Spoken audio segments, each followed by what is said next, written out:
everybody, to the Fantasy Football Strategy Guide. We are back for our October edition. This is episode 3 for the 2019 Fantasy Football season.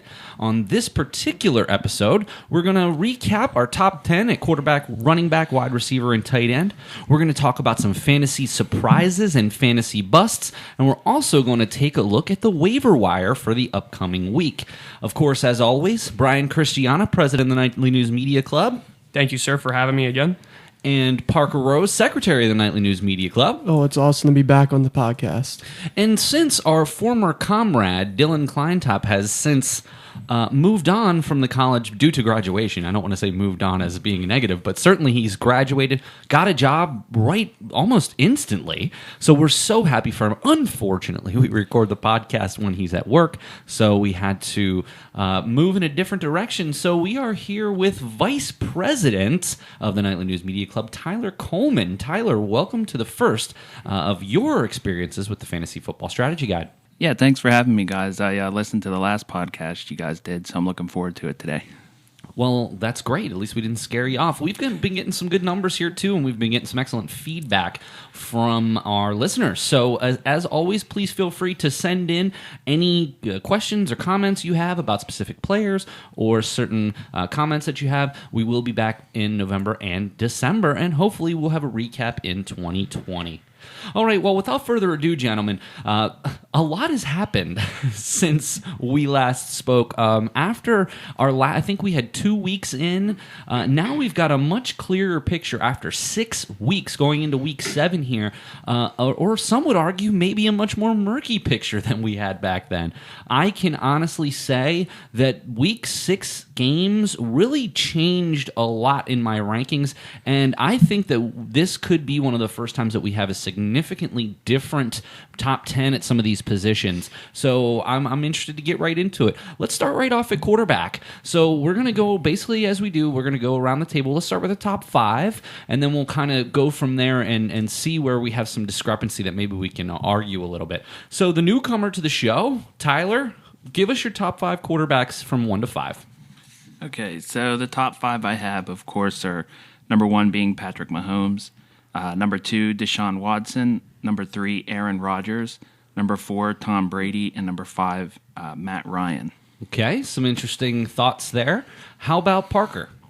I got Russell Wilson, Tom Brady, Patrick Mahomes, Deshaun Watson, and Aaron Rodgers. And Brian? Mine goes Patrick Mahomes, Russell Wilson, Lamar Jackson, Matt Ryan, and Kyler Murray I put in there. So, and I have Mahomes. So, other than Parker, we all have Mahomes at 1, and I have Wilson at 2, so I can absolutely see that. Lamar Jackson at 3, Deshaun Watson, and I had to put Aaron Rodgers. So, there's a couple of people in there I want to talk about before we move on to the second half of the top 5. When you look at quarterbacks, what's very interesting to note is not only does Russell Wilson have the most fantasy points from a quarterback, he also is averaging the most at 25.9. What's interesting about Wilson is that Wilson not only has 150 yards rushing and 3 touchdowns, but he's got 14 touchdowns, 0 interceptions. So for some of you who didn't have Wilson in the top 2, and correct me if I'm wrong, one of you didn't even have Wilson in the top 5, is that correct? Yeah, that was me. Why? What is up with the hate on Wilson? 14-0 with 17 total touchdowns and 26 points a week? Well, I wouldn't really say there's much hate. I actually have him sitting at number 6. So, but I just think some of these other quarterbacks are playing a little bit better. So, I mean, in previous shows, I absolutely had Rodgers in the top 3, and I do have Rodgers still at number 5, but there's no question that Rodgers isn't even anywhere close. In fact, he's coming in at like 12. Quarterback. I mean, just in sheer average points, he's down in like 17 at this point, in between people like... Let's see, where's he at? In between Phillip Rivers and Andy Dalton. Could you imagine that? So Phillip Rivers is averaging 15.6, Rodgers at 15.6, Dalton at 15.3, Kirk Cousins at 15.2. Could you imagine at the beginning of the season Aaron Rodgers coming in that far down? I guess here's my next question. With the speculation about his wide receiving core in general, not just Davante Adams, and some significant injuries on the offensive line, just because Rodgers and the Packers keep winning by referee or otherwise, what makes you think that Rodgers is going to automatically turn it around? I'm going to be honest with you, Miller. I wasn't really 100% going. I mean, the Dallas game, he had a decent game, but it wasn't like his best game in the world. That was mostly a running heavy game. Well, at Dallas, he only scored 9.4 fantasy points. Exactly. So, I mean, he's very inconsistent fantasy-wise. He's only had a 120-plus point game. Even in the Detroit game where he had 283 and 2 touchdowns, still only came in at 18.3 points. I'm worried about Rodgers, and I have Rodgers in a couple leagues. I'm really worried about his consistency going forward, or lack of consistency. I was actually talking to a couple Packers fans, and their responses was very mind-blowing to me. They are actually waiting for Aaron Rodgers to get hurt because they were telling me that Aaron Rodgers plays a lot better hurt than healthy. Boy, that's tough to say. Although you have to understand, too, I would imagine almost every single player who's playing has some type of nagging injury. So that seems a little out there to me. It was a little out there, but I just want to put that out there. Speaking of playing hurt, Patrick Mahomes, the ankle injury that he suffered 2 weeks ago, he definitely did not look like himself. In 2 consecutive losses at home, do we see a chink in the armor here, would you say? I mean, it's just like how I feel that NFL teams are adjusting to Kellen Moore. Teams are getting used to how he's playing, his different ways that he plays and all that. And defensive coordinators are really stepping up when it comes to playing the Kansas City Chiefs. And I mean, Sammy Watkins is now out. Tyreek Hill's coming back. And I mean, Travis Kelce's ranked the 3rd best tight end in fantasy so far. But his numbers aren't like what they usually are, and it's kind of odd. He was definitely very quiet this past game that they had against the Texans. He didn't put up a lot of points at all. Tyreek Hill was the low for that game, and I was surprised with that. Well, the last 3 games, 18, 18.5, and 18.8. Not that that's bad. That's not a bad week. At least it's consistent. But the problem is, if you got Mahomes, you probably took him in clearly the top 3 rounds, which I didn't have a problem with at the time. And with some of the issues at quarterback, and we'll kind of segue into the back half of the top 10, with some of the issues at quarterback, I almost don't mind having that consistency. That being said, they've got some tough defenses coming up at Denver. And say what you want about Denver, but their defense has played really well the last couple of weeks. Green Bay and Minnesota back-to-back in the next 3 games, and then a bye coming up in Week 12. Boy, do you bother trading Mahomes at this point? No, I'm going to keep him. No matter, I'm really a strong believer with the Kansas City offense. The only thing I'm really questionable still is how they're with the running offense with Damian Williams. And I mean, LaShawn McCoy is starting to fade out, it seems like. He just can't stay healthy. Yeah, so I mean, I think they're going to be still a pass-heavy team. So I would keep Patrick Mahomes on my roster. And Tyler, I want to talk with you about Brady. Yes, they are playing great. They are, 6-0. But Brady, a 3-point outing against Buffalo. They have Buffalo again coming up, a bye coming up, an at Baltimore game coming up. I'm nervous about Brady. He just doesn't look like himself. He doesn't really look like himself, but he's still consistent for the most part. I mean, when you have players like Edelman, James White, Sonny Michel all playing around you, and even Philip Dorsett's had a few big games. So I would still trust them. I know like the strength of their schedule so far hasn't been very good, but I still think for the most part they're going to hold up for most of the season. So outside of a horrible game at Buffalo, 25, 24, 20, 23, 22, yeah, that's very consistent, and I don't have a problem with that. I guess from a top 5 quarterback, I would want a little bit more upside than that, and I'm not sure that Brady offers that. I do say, though, like Brady's playing better than he did last year in fantasy. Like Brady was not much of a surprise of what people expect him to be in fantasy last year. This year, he's improved a lot better because I have him on my team, and he's carrying his load a little bit better than he did last year. So I want to go into this back half of the top 10. So we'll start with Tyler. Tyler, let's hear 6 through 10 for you. Well, number 6, I stated that I have Russell Wilson. Number 7, when healthy, I have Drew Brees. Number 8, I have Lamar Jackson. Number 9, I have Phillip Rivers. And number 10, I put in Carson Wentz. Okay. And Parker. So 6, I have Kyler Murray. 7, Lamar Jackson. I put Kirk Cousins in there because he's starting to play a little bit. He's starting to get more consistent. I was very hesitant with this one. Dak Prescott and then Phillip Rivers at 10. And Brian. Of course, I put Dak at number 6. He's actually ranked, I think, number 6 on ESPN's fantasy rankings. So 7 in average points. yeah. So Dak Prescott, I put in there. I picked this guy earlier in our recent one, but I put Matthew Stafford in there because I think Matthew Stafford is a very quiet and elite quarterback. Aaron Rodgers makes it Tom Brady, and my last one I put up Andy Dalton because of his performance this year so far. So I have Kyler Murray at 6, which was a big surprise. Wentz definitely fell a little bit, but he's still putting up some decent numbers. And at 8, I have Brady, 9, Matt Ryan, 10, Prescott. I think the glaring thing here to me is that almost none of you were high at all on Lamar Jackson, who's coming in number 2. So yes, Brian did have him at 3, but both Parker and Tyler had him in the back half of that top 10, coming in at number 2 in average fantasy points. Does have 5 picks, but 460 yards rushing. He's definitely on pace for a 1,000-yard rushing season as a quarterback. It's incredible. Yeah, it really is. That's incredible, but his stat, like the last couple of weeks, he's been okay throwing the ball, but like against Pittsburgh, he struggled really bad. And Pittsburgh's not, even though they're my team, they're not the best defense in the NFL. He definitely struggled. In fact, that 11.4 week was his only week under 20 points. And, I mean, that is a tough defense. It was on the road. The one thing interesting about Lamar Jackson, next 3 weeks, at Seattle, bye, and then home for New England, arguably the best defense in the NFL. Really not even arguably if you look at the stats. It's incredible. That schedule's going to be tough for Baltimore. And again, I don't think his receiving options are the best receiving options.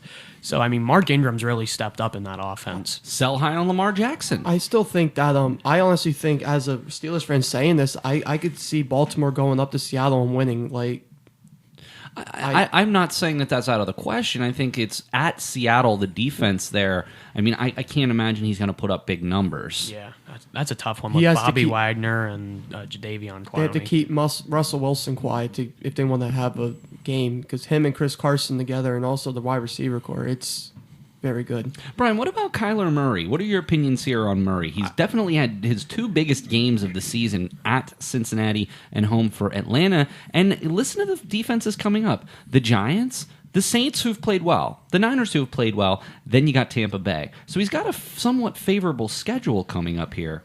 Kyler Murray made my top 5 in my top 10.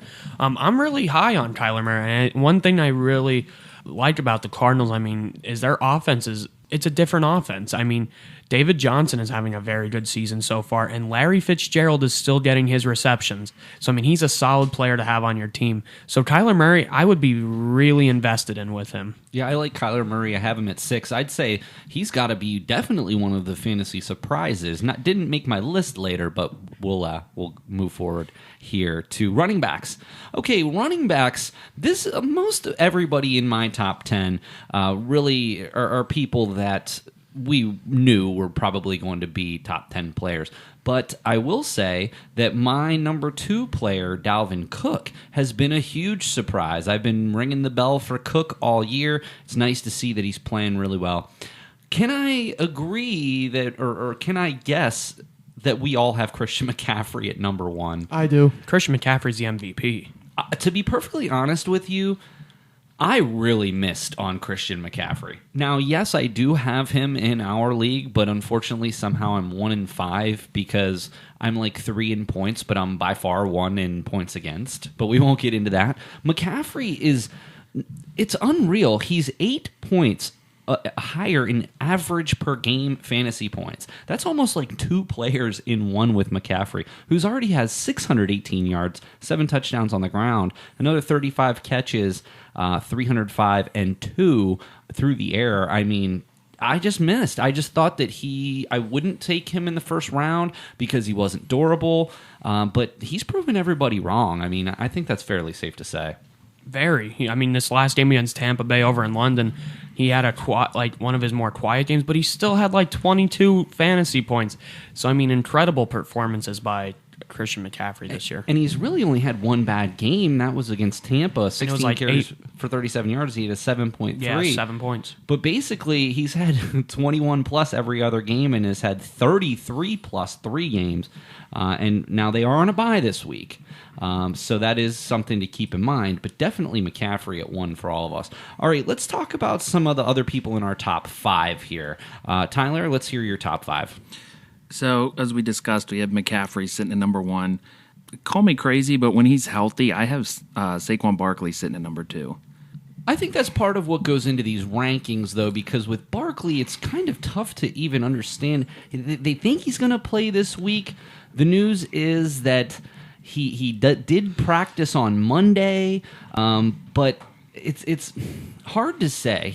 Barkley, even though he stayed healthy last year, was injured frequently at Penn State. I don't want to say he's injury prone at this point, but when you're getting that volume of carries, the injuries will catch up with you. We talked about this earlier. That offensive line for the Giants is not really that good. So Saquon Barkley, great player and all that, but I wouldn't rush him back.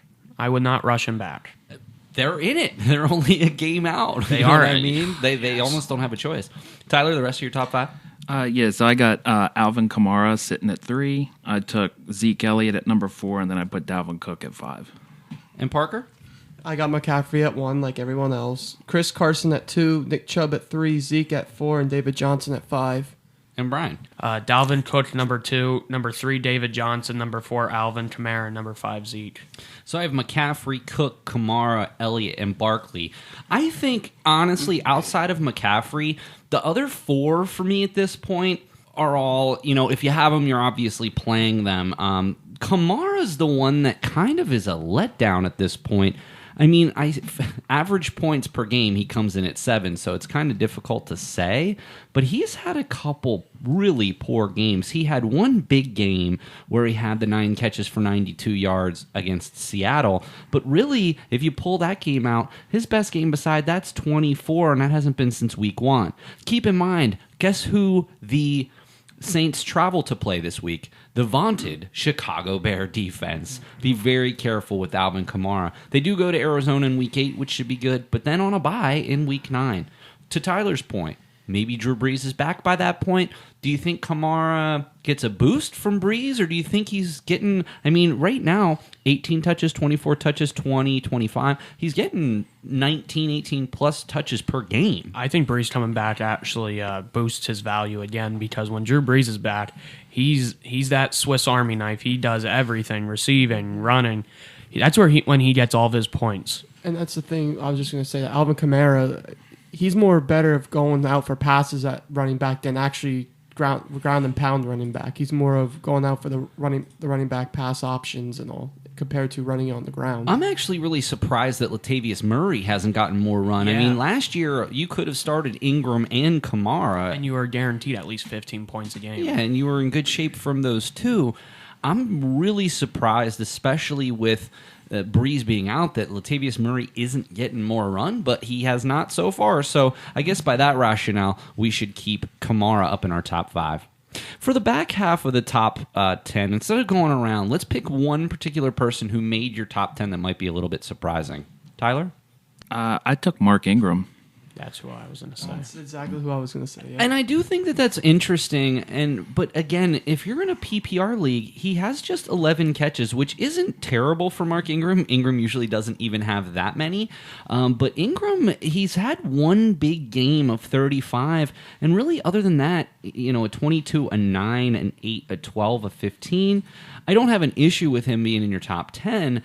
I'm not sure that he's got the upside, especially with the lack of receptions out of the backfield. In fact, of anybody that I'm looking at on my sheet, really only Josh Jacobs has less receptions than does Mark Ingram. So just a thought there. Anybody else outside of Ingram that you want to talk about, Parker, here in your top 10? Since Tyler said Mark Ingram, I'll go with Austin Eckler. With Melvin Gordon being back, he's still putting up points. This past week with Mark Ingram, he only put up 5 points. So, that's very questionable. But So I think this goes to the bigger point of what happened to the Chargers, and I'm going to eat it big time. I'm the one that said the Chargers were going to go to the Super Bowl, and we certainly will address that because I do not think that's going to be the case. what in the world happened to them? I mean, to play a depleted Pittsburgh team at home, which, as I'm sure you guys know, it was clearly not a home game, if you want to call it Renegade was played. But Eckler only 8 touches for 28 yards. Again, and it's not like we're talking about the steel curtain here, right? I mean, not taking nothing away from Pittsburgh's D. In fact, Pittsburgh's D is what's kept them in a lot of ball It's games. actually surprising me this year. But I'm actually concerned about Eckler. What do you do if you've got both Eckler and Gordon, is my question. Because I'm sure a lot of people do. Yeah, it was one of the handcuffs we said in the beginning of the year you should try to take. Because with Melvin Gordon holding out, we weren't 100% sure when he would come back. So get Eckler, so then when Gordon comes back, you go with Gordon. These past 2 weeks, so with Gordon coming back, it's been really strange. That whole offense has really been off. Like, if you still have high potential in both, put one as your running back and one as your flex. But if not, take a risk of dropping one of them and picking up possibly a better running back. Or maybe just try to trade both of them to somebody and Do just that too. move on from it. At this point, Gordon's only averaging 2.5 yards a carry and 7.8 fantasy points both of his first 2 weeks. So to be perfectly honest, I'm not really sure what to take away from the Chargers. It's just not looking good for them. And I'm not really sure. There's not really even much analysis that I can give. They're not moving the ball. Their defense isn't playing well. They're in a mess here in this season. So, all right, we're going to move ahead to wide receivers. Tyler, go ahead with your top 5 wide receivers. Yeah, so at number 1, I have Malcolm Thomas. Number 2, I have Julio Jones. Number 3, I have Tyreek Hill. Number 4, I have DeAndre Hopkins. And number 5, I put Amari Cooper. Okay. Parker? 1, I got Michael Thomas. 2, Stefon Diggs. 3, Devontae Adams. 4, Cooper Kupp. And 5, DeAndre Hopkins. Interesting. Number 1, I had Michael Thomas. Number 2, I had Chris Godwin from Tampa Bay. Number 3, I put Amari Cooper. 4, I put Adam Thielen in there. Number 5, I put Julio Jones. I'll tell you, I was a huge fan of Amari Cooper, but that This one past game. on Sunday absolutely cost me my matchup. And so now, what do you think about Cooper going forward? Is there any indication on what's going on with Cooper? Is he going to play this week? Well, it's day to day. I would say at this point, it's looking like he will be there on Sunday. But I mean, honestly, Gallup didn't have that good of a game either. So if I'm not taking any Dallas receiver this week. I think that if Cooper was out, I'd probably play Gallup, though Witten definitely got some more looks. That was a really good game. I got to watch it, obviously not for Cowboys fans, but the quality of the game was good. All right, I have Thomas, Hopkins, Hill. I do think now that Hill's back, he firmly belongs in the top 5. I don't think, especially with Watkins being out. I do have Godwin, and I do have Keenan Allen, even with all of the struggles from Los Angeles. I was very surprised that the other two in the room did not have Chris Godwin. Keenan Allen has, although the last 3 weeks, Keenan Allen, 9.8, 5.8, 5.3. I mean, obviously they haven't been playing well, but I don't know. I believe in Keenan Allen, and I think veteran wide receiver, veteran quarterback, kind of a mess at running back. I like Keenan Allen going forward, and Godwin, boy, it's hard not to love Godwin. Penn State guy again. You know, what he's done this season, he's had 1 game of 7, double digits the rest. In the last 3 weeks, 41, 31, 25. Pretty incredible, and he's got 6 touchdowns on the year. That's a Jameis Winston thing. That's Jameis Winston's guy, because whoever has Mike Evans, you can definitely tell that he likes Chris Godwin more than Mike Evans. Well, throwing-wise. That said, Evans is at 464 and 4 touchdowns. Now, granted, he did have 1 gigantic week and then a goose egg. So, he had 45 week 3 and then a goose egg at New Orleans. You had to figure that was going to be a big game, and that goose egg really hurt me in a couple of areas, too. Marshawn Lattimore's a tough cornerback. And I think that was part of it. All right, just like we did with running back, let's give a sort of a surprise in the back half of your top 10, Tyler. Yeah, so from Washington, I took Terry McLaurin. Oh, he's good. And I like him there. I think that there's just so much, as a Washington fan, there is so much of a mess at the quarterback position there. They've already started well, I don't want to say started because Haskins hasn't started yet, but we've seen 3 quarterbacks. So, and when McCoy was in there, when Haskins was in there, Mclaren did nothing. It was really just with Case Keenum. Here's the interesting thing. When does Haskins get the ball? You know, and I'm what rolling with Keenum still.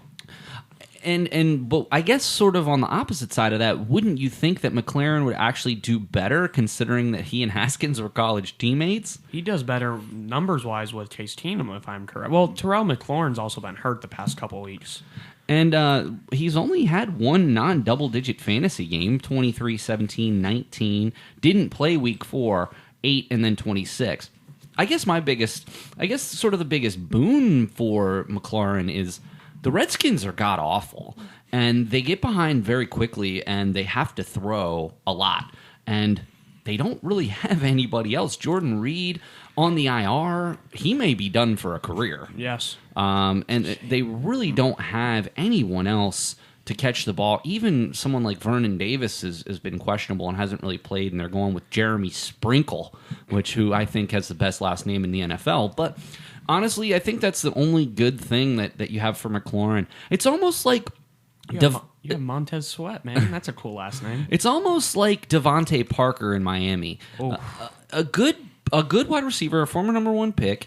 If they were any good at all, he'd be a solid start every single week. But because they're so bad, no one even knows who he is. Right, and so Mclaren, I love the pick. I actually have him in my fantasy surprises. Little spoiler alert. But I don't know if I put him in the top 10 just yet.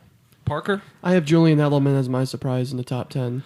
And again, that's sort of more consistency on a weekly basis. You're very high on Brady. Edelman has looked solid, but he's almost down in terms of points per game, down in like the 20s. And again, consistent. At least 4 catches in every game this season. That's good. But again, for me, I like the higher upside when I'm going there. But again, not a bad pick. Brian? Kenny Golladay from the Detroit Lions. And honestly, I would probably agree there. He really has not had a breakout game yet. He's had a couple 20s. He did have the 2-touchdown game against Kansas City. But he's getting the targets, Brian.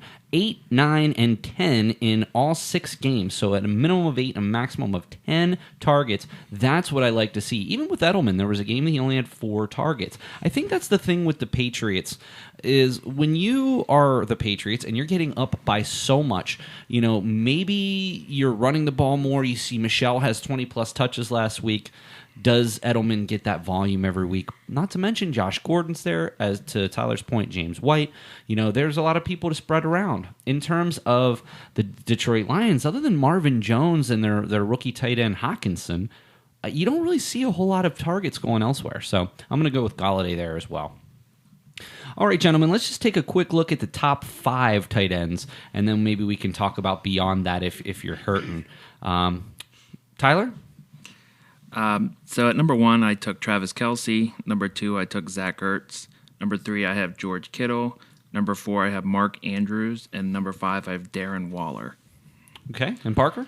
1, I have Austin Hooper. 2, I have George Kittle. 3, I have Zach Ertz. 4, I have Travis Kelce. And I have Mark Andrews at 5. Why are you so high on Hooper here? Based off he's the one getting the receiving yards in Atlanta. Besides, he's the number 1 fantasy tight end. I'm not really hearing Julio Jones or Calvin Ridley. Not only is he number 1, Brian, he's number 1 by almost 20 points. Now, in an average points per game, gentlemen, I'm going to talk about here in a minute, Hunter Henry actually has more points than he does in 2 weeks. But Hooper, he just keeps producing. From week to week, he's averaging only 1 week without double-digit fantasy points. This last week, 25 points. Again, I guess my problem with Hooper is you got to figure this is going to end. When you have Ridley, Freeman, and Jones catching passes from Matt Ryan, and what happened to the Falcons? Oh my gosh! How do you? Obviously, that's the disappointment of the NFL. You have a great offense like that, and you're just falling apart. Missing extra points to send games into overtime after. That had to be one of the most exciting games I've ever seen in them. For it to end like that, boy, that was a real big disappointment. But I don't mind that pick of Hooper there, Brian. I went Andrews, Kelce at 2, Hooper at 3, Ertz at 4, and Kittle at 5. And I've got Kelsey, Kittle, Ertz. I still have the top three. Hunter Henry, and then Hooper. One thing I did want to point out, Kelsey, you guys made a comment earlier that he's maybe having a down year. He is in first place in yardage, top 10 in receiving catches, only one touchdown. You have to think with Mahomes and the Kansas City offense, you have to think he's going to still end up the year with 8 to 9 touchdowns. I think once when Mahomes, after this ankle injury once when he gets healthy back in this groove, I think you'll see a lot more touches and touchdown passes to Travis Kelce. And he's still, like I said, he still has 500 yards, nearly 500 yards through 6 weeks. Well, also to be fair to Mahomes, their offensive line has had a handful of injuries. Like Eric Fisher on the left tackle has been out. So when your offensive line's not protecting you, I mean, what do you expect from Mahomes? Well, not even that. And to your point, Tyler, maybe Kelsey is having to stay in on more pass coverages because the offensive line's not getting it done. That is true. So, one just final person I do want to make a note of, Greg Olson. Boy, this guy almost retired last year after significant injury. And man, he's had 2 bad games, 2.5 at Houston, and I believe he was injured at Jacksonville. But he has managed to put up solid points. So if you're in a league where he's still available, which probably aren't many, he's about 86% right now, you got to pick him up. Because I'll tell you what, tight end after that top 5, maybe 6, really falls off a cliff. In fact, I had to reach all the way down to number 10 with Jared Cook, who really is... The only reason I even put him there is simply because Breeze will be back, and I'm just kind of chasing upside at that point. If you're in a 12-team league, you're in a lot of trouble at tight end if you don't have one of those main guys. I did go and grab Kittle in a couple leagues, and I'm hoping to pick up Hunter Henry. I better have the waiver claim this week, so hopefully I'll grab Hunter Henry in our league. A big disappointment, Delaney Walker. Walker had a great start to the season, but the last couple weeks has really just fallen off a cliff. And I'm sure part of that has to do with his quarterback. Marcus Mariota benched. Man, I was surprised to see that. But Walker, the last 3 weeks, listen to this, 1.4, 2, and 7. Not what I signed up for with Delaney Walker. So... Well, gentlemen, we are going to take just a very short break, and we will be right back with our surprises, busts, and our waiver wire pickups for the week.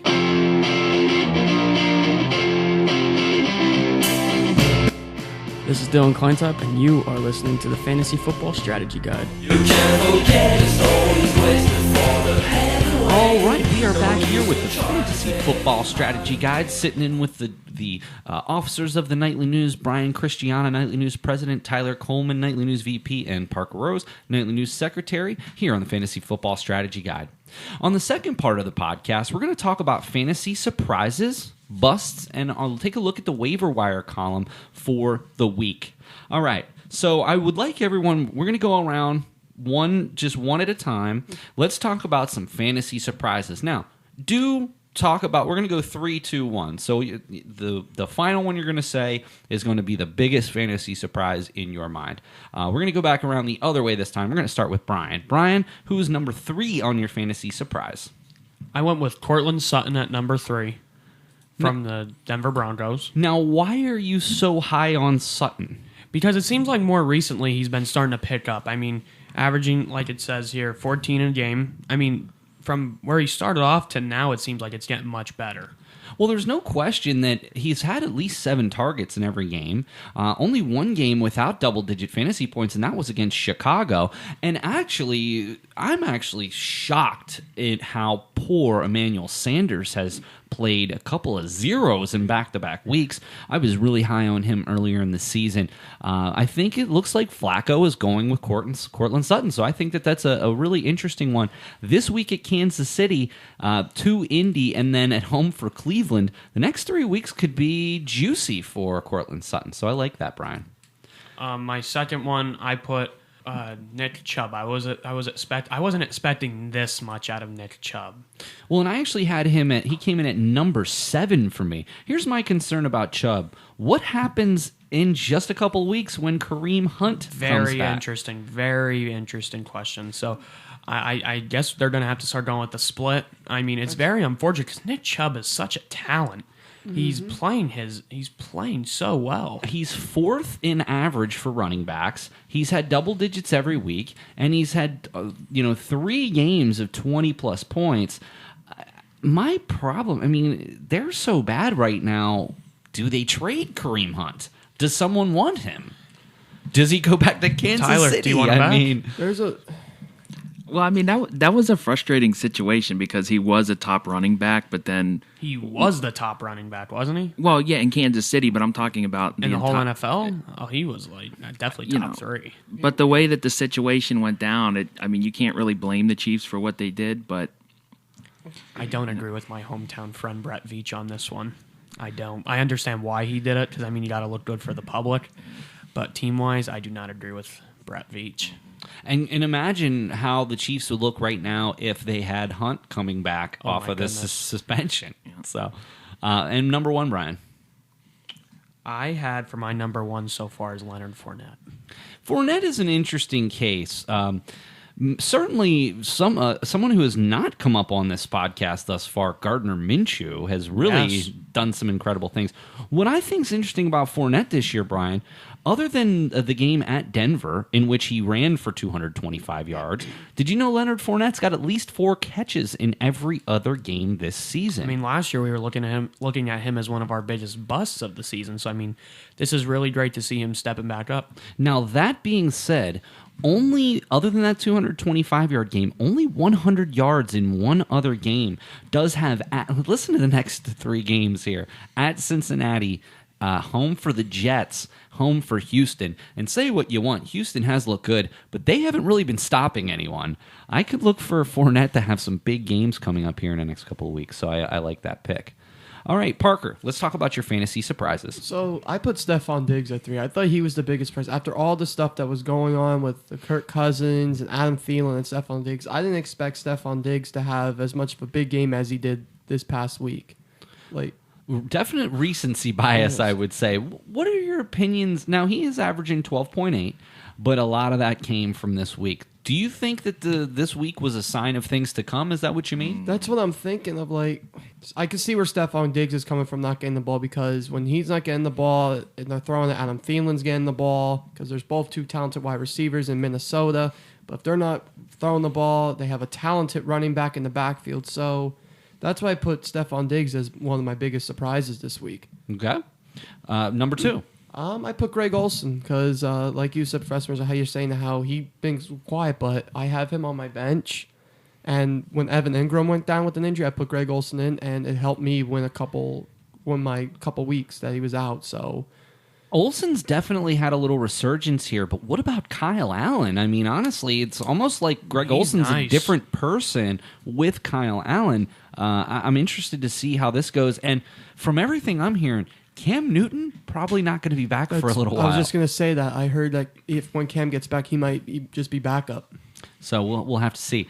And number 1. And then I'm going with Tyreek Hill. I did not expect him to have the big game that he did, because usually when a wide receiver just comes off an injury, they're usually not as targeted as much. But Tyreek Hill was fairly targeted and put up a good amount of points. Well, I definitely look for Tyreek Hill in the future to continue his ways. Again, I had him at number 3, just behind Michael Thomas and DeAndre Hopkins. All right, Tyler, top 3 fantasy surprises.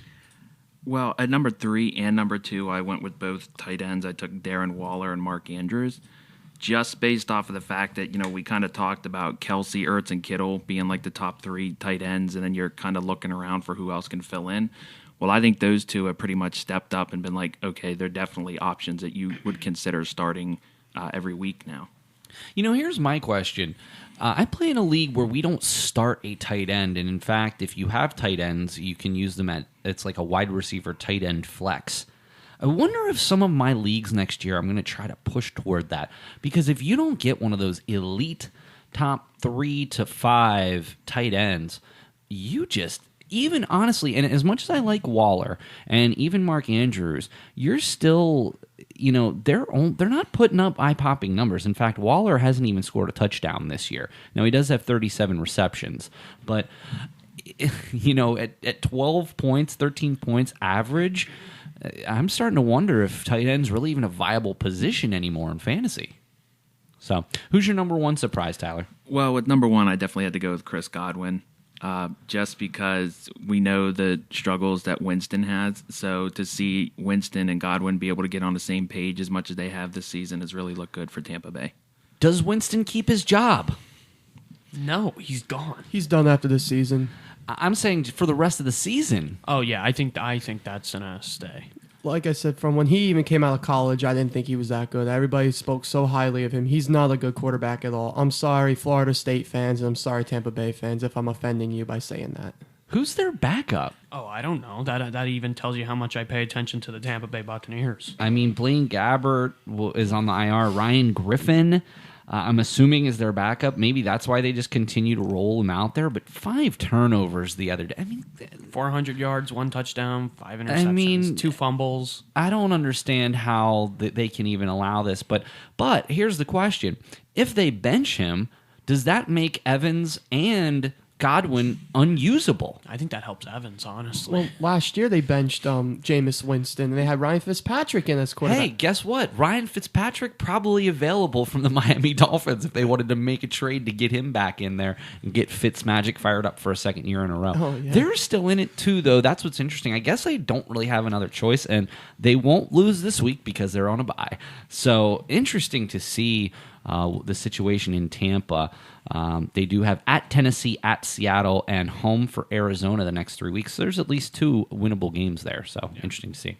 My top 3 fantasy surprises are people who really haven't been mentioned too much. Number 1, DJ Shark. I was frankly never even heard of the guy before this season, but honestly, the numbers that he's put up thus far are really surprising. He's actually, Brian, the number 5 overall wide receiver that right doesn't now. surprise me. I mean, Gardner's that good. I mean, it's really with how Leonard Fournette's playing it spread in the field too. Again, 4 or more targets in every game in the last 3. He's had 7 or more. Now, did have a 7.3 this week, but there wasn't much offense in that New Orleans Jacksonville game. Number 2, I do have Terry McLaurin. We did mention him earlier. I mean, again, for him to be even in the top 20 of people right now he's number 6 overall. That's pretty incredible. I don't know whether it continues, but I got to tell you, McLaurin is a guy that if you have on your team, you're going to be starting him every week. And honestly, guys, I'm a little disappointed in you. How the number 1 fantasy surprise for all of you is not Lamar Jackson, I have no idea.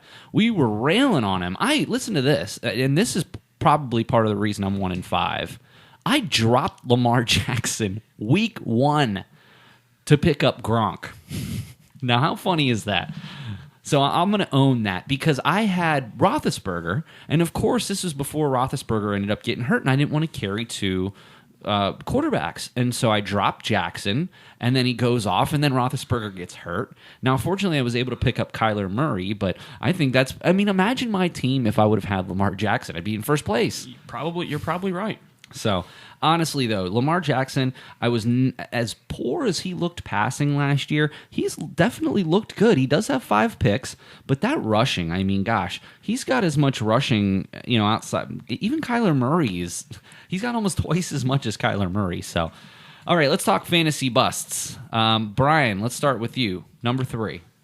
Oh, man, this one was kind of tough, not going to lie, gentlemen. I had to go with Miles Sanders.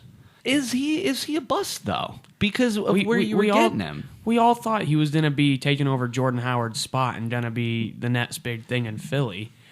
But, again, he's been playing a little... Someone said, I've been reading, where he might be still hurt a little bit. So, I mean... My concern with Sanders is the touches keep going down in terms of rushing. 11, 10, 13, 11, 9, and 3 over the course of the season. Yes, he is involved in the passing game, but only one fairly decent game, and that was this last week with 18 points. I mean, he's not a starter right now.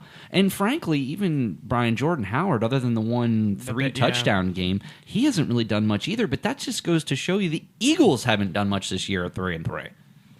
So, all right, who's your number 2 bust? And I mean, he's not really even a bust, but I mean, like, people had such high expectations also for Carry-On, I thought. I mean, he's not playing bad. I mean, one of the ESPN fantasy guys said that Kerryon Johnson is playing very well, but the problem was we had such high expectations for him. And I'll be the first one to admit that I was really on board. Averaging 13.2 points per game. That's a flat area. I mean, it is, and I was picking him as a Exactly. wide receiver one, or excuse me, a running back one. Johnson is consistent, is getting double-digit touches. You know what? This is the big thing with Kerryon Johnson. No more than 2 receptions in a game all year. I really thought that was going to be his advantage in a PPR league to pick him up. Just not getting involved in that passing game, but is putting up double-digit fantasy points over his last 4. So again, to your point, not a bust per se, but definitely not the wide receiver one that I drafted him for. Was that your last one? I technically have one more, but I mean, I'm just going to say the Atlanta Falcons as a team in general. That's it. That's all I got. Well, I mean, offensively, Austin Hooper, yes, but certainly Devontae Freeman has not looked good. He hasn't been good since that Super Bowl year. So maybe he just got overworked. All right, Parker, let's hear your top 3 busts. So my biggest bust is, it's actually a person you were highly on Professor Miller last year and in the beginning of this year, Le'Veon Bell. Le'Veon Bell is having a horrible season. I think that's fair to say. He should have stayed in Pittsburgh. That's all I'm going to say. He ruined his career in New York right now. Not more than... He does have a high number of points per game, but honestly, he's outside of the top 15. Only 2 touchdowns. Does have double-digit fantasy points, but did you know his highest rushing output this year? 68 yards. That's not Le'Veon Bell. No. And their offensive line's awful. They're really not getting him involved in the pass game. Only 1 catch in the victory at Dallas. But I suppose when you have Sam Darnold throwing 92-yard passes down the field to wide-open receivers, Le'Veon Bell, that takes away from his opportunity. So... trust me, Brian gives me enough a hard time about the Redskins. I can give him a hard time about the Cowboys every once in a while. But to your point, though, Le'Veon Bell, very, very surprised. But then again, look how poor their offense was with Luke Falk. Do you think that maybe another couple of weeks with Darnold, maybe he turns it around? It's possible. It's possible because for how much I'm unhappy he's not in Steelers uniform, Le'Veon Bell is still a talented running back. Oh, there's no question. I think he also might have a little rust, too. Maybe, possibly, yes. Next bust, Parker. Baker Mayfield. Again, Baker Mayfield's got to be the number 1 bust on almost every person's list. Drafted as a top 5 quarterback. I mean, he doesn't even show up on the list. Well, it's one word, Professor Miller. Overrated.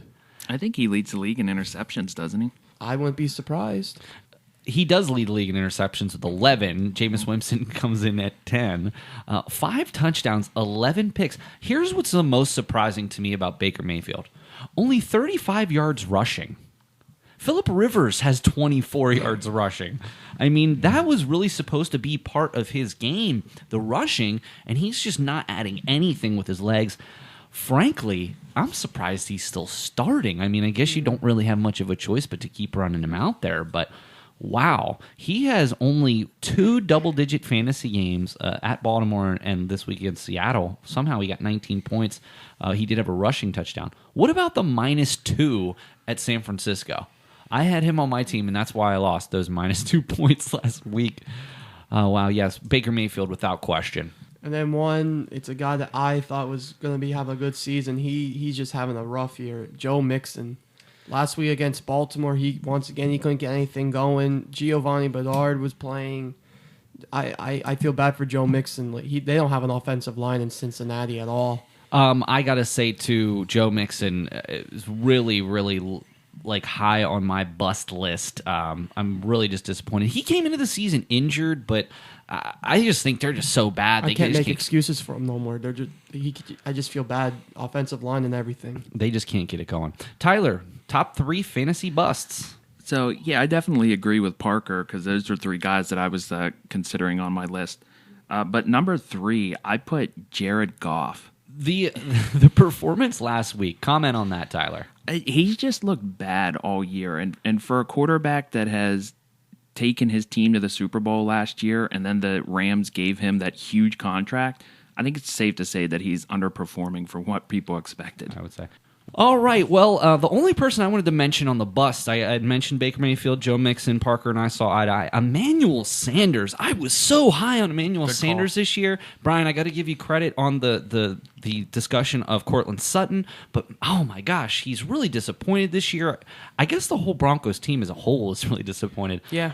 But Emmanuel Sanders, I'm almost positive I have him on every single team and haven't been able to play him once. So, Professor Miller, I did want to ask you quick. I noticed from this past weekend when I played you in our league, you benched Stefon Diggs. What do you think about him?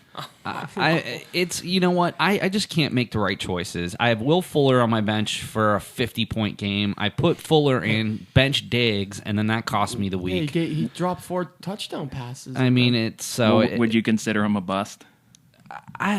I don't want to say a bust, but it's these shallow leagues are the ones that'll drive you the most crazy because when you're in a deeper league, you understand that hey, I have to make some changes and I got to try to just go with my best players. But I've got Josh Gordon on my bench, James White on my bench. I mean, these guys, it's really crazy. So, all right, well, we're going to talk about our Super Bowl picks here, and then we're going to end the show with a quick look at the waiver wire column. So we're going to start with Brian. Brian, let's talk about who your original Super Bowl picks were, and let's talk about where you are now, and you're more than welcome to change them at this point. Yeah, I had Dallas and Cleveland. Well, Cleveland, definitely. I really hope you're not riding with them. Dallas, you know what, though, Brian? I still have faith in my team. Even at 3-3, somebody's got to win that division. Exactly. So, it's not going to be the Eagles. So. Okay. Dallas, New England. Okay, Dallas and New England for Brian. All right, Parker, let's review your Super Bowl picks. So I got Philly and Chargers, I agree. And from what I'm seeing, Philly, I don't like what we said. I don't think they could beat Dallas. I really don't. Chargers, they're just a dumpster fire right now. They don't know what's going on. So I'm going to change mine. I'm either the NFC, I'm on the fence between the Saints and the Seahawks, but the AFC, I'm pretty confident in New England Patriots. No love for the 49ers. Jimmy Garoppolo is showing up, but I still don't think he has the caliber of beating the Seahawks. I don't think they could beat Seattle. Very interesting. All right, Tyler, you didn't make initial Super Bowl picks in the preseason, so you kind of get a pass on this one. But if you had to pick today, who would your Super Bowl picks be? I would take New England and New Orleans. Just because the AFC, there's a lot of teams that we expected from, and there are teams that are just not performing.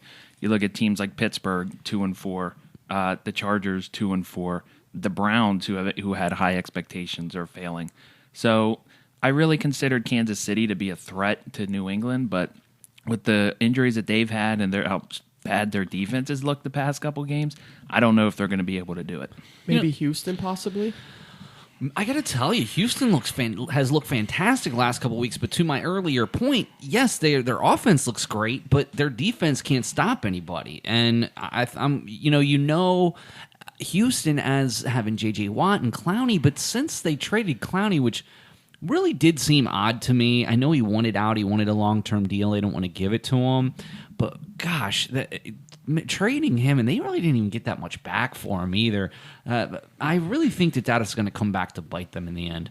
Well, Tyler, I'm going to own it. I had the Saints and the Chargers, and Parker, I got to tell you, this Chargers team is just a massive disappointment. Mm-hmm. Frankly, there's no way they're coming back from this, even if they got on a little run. Though, to your earlier point from a previous episode, the Chargers started off very poorly last year and went on a run, so you never know. Definitely doesn't help that their home field isn't really home field. Yeah, as a Steelers fan seeing that, I don't know what the radio guy was thinking doing that. He might lose his job for doing that one. I saw Melvin Gordon tweeted out saying that he felt disrespected for it, so... It's very interesting. But I do, and I had the Saints. I am going to continue with the Saints. I'm very impressed by Bridgewater, but obviously, it's not like a Minshew situation where do we keep Minshew playing when Foles comes back? Bridgewater knows this is Drew Brees' team. My worry is that they rush him back. I think they should wait till the bye. I think they've done well, and Bridgewater's played great. He hasn't lost. Yeah, I'm ready to say they didn't lose a game since Bridgewater took over. So, and that's one thing we were thinking about, is the Saints going to fall because of Bridgewater taking over? But Bridgewater's only up to his expectations. Like what Brian said in the last episode, Bridgewater's probably, if not the best backup quarterback in the league. Certainly, and he's paid that way too. So certainly interesting.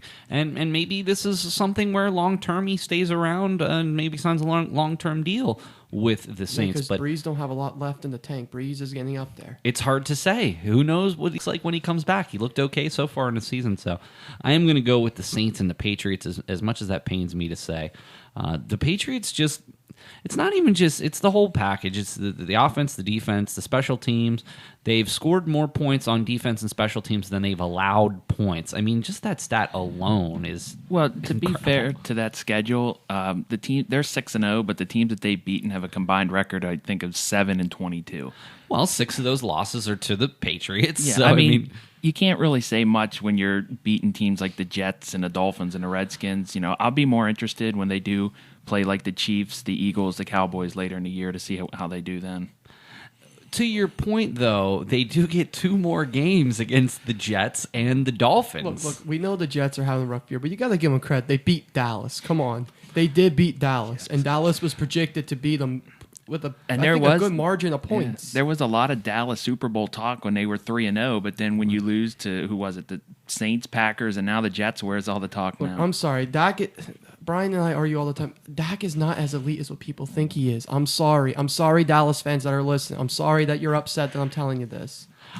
Just as a point of reference, and we'll continue with our quick waiver wire roundup. At the Jets this week, home for Cleveland, then at Baltimore, and then the bye. But listen to this final, the 4 games after their bye. At Philly, home for Dallas, at Houston, home for Kansas City. That's a pretty tough 4-game stretch. So I think that we're going to see what the Patriots are made of then. But then again, listen to how they end the season. At Cincinnati, home for Buffalo, home for Miami. You know what, I'm not going to count Buffalo out, though. I still think Buffalo has... Division games could still be tough. I still think Buffalo has a team that could beat New England. Like, they lost their first meeting, but I still think Buffalo... And also, even though Miami is god-awful... The Patriots struggle with them sometimes. Well, they struggle in Miami, and to be fair, they did win that game. So pretty handily. They blew them out. Yeah. All right, just real quick, guys. We don't have as much time for this segment as I'd hoped, but I'd ask everybody to put in a couple of people from their waiver wire that are less than 50% owned. So let's, even if you just have 1 or 2 to target this week, if you're a 2-4 or 3-3, and you need somebody to start this week, you got some people on by. Parker, give me one solid waiver wire pickup for this week. I said Matthew Stafford. And I'm actually really surprised his ownership is under 50%. He has looked great. The Detroit Lions, their bye has passed. If you've got some buys coming up and you want to roster him, or frankly, if you have some of these underperforming quarterbacks, I wouldn't mind rolling out there with Matthew Stafford. So if you had Cam Newton, if you had, Foles or some of these others to start the season, and you've been kind of Mayfield, you've been kind of plug and play, Stafford is definitely a good option. Tyler. I went with a quarterback as well. I took Jacoby Brissette. I think Brissette is a very interesting possibility. Their team has played actually quite well behind Brissette. I think the problem I have with him is that he just doesn't have the weapons. Though, in fairness, he's just in the top 10 to 12 quarterbacks. And by that rationale, I also have Josh Allen. Josh Allen, only 47% owned. He's right behind Brissette.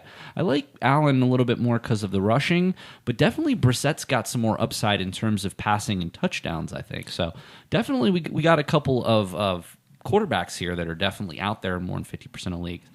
To end, any non-quarterback that you would consider picking up this week? He's 55% owned in the league, but I wouldn't overlook Adrian Peterson.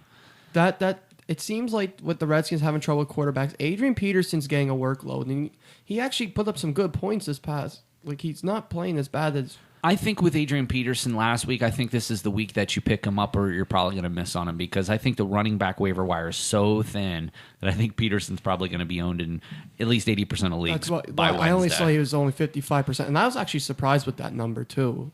But I would pick up Adrian Peterson. So non-quarterback, Tyler. I went with the wide receiver from the Chiefs, McCole Hardman. Especially with the Watkins being injured. I know they've been looking towards him a little bit more. They definitely can establish a number 2 wide receiver that has some fantasy relevance there. So I like that. I'm going to go with Auden Tate, 21% from the Cincinnati Bengals. I guess the big concern here is, what about A.J. Green? I'm going to go on a limb and say A.J. Green does not play for the Bengals this year. I say that they trade him. And honestly, Tyler Boyd has kind of been, I don't want to call him a bust because he's been consistent, but he's been a disappointment, especially with all the injuries to their team. He had a bad week against Baltimore. I forgot to bench him, and he only put up 4 points. And with John Ross being out too, that hurt. So he's like the number 1 receiver, getting double covered by the good CBs in the league. So I actually like that pick, Professor Miller, that Auden Tate. I will look at him. And he's at 21%, so grab him if he's out there. All right, gentlemen, that brings us to the conclusion of another edition of the Fantasy Football Strategy Guide. I'd like to thank Nightly News President Brian Christiana, Nightly News, and welcome to the show, Nightly News VP Tyler Coleman. We hope to have you for next month's edition, so thank you for being down here. And Nightly News Secretary Parker Rose. So, gentlemen, thank you so much for spending your time down here. Hopefully, if I'm playing you this week, hopefully you lose. You're already 1-0 against me, so I don't know how you beat me that week, but you did. And I just beat you this weekend, so I've got a good team too. But we'll talk about where our league's at on the next show. Maybe I can run off 4 in a row and get back to 5-5. It's possible. All right. So for our October edition of the Fantasy Football Strategy Guide, we'll see you again in November. We're planning on recording the week before Thanksgiving, so we will hear back. You'll hear back from us then. So until next time, this is Paul Miller for Parker Rose, Brian Christiana, and Tyler Coleman. We'll see you again next time.